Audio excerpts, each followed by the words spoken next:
বলছি দাদা, ভগবানের নামে একটু ভিক্ষা দাও। ভিক্ষা কেন এসে যখন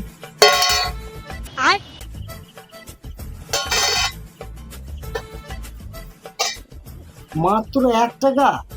এই এত বড় দোকান, স্টাইল করা আছে, এত বড় বিজনেস, মাত্র 1 টাকা?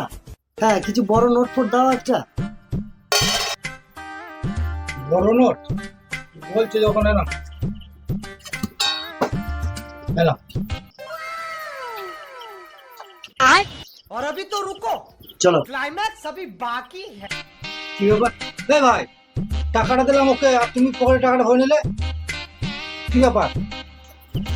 আরে দাদা, আমার গ্রামে একটা সম্মান আছে, আমি যদি ভিক করি তা আমার মান সম্মান লাগবে না, ওই জন্য আমি ওকে লোভ করেছি।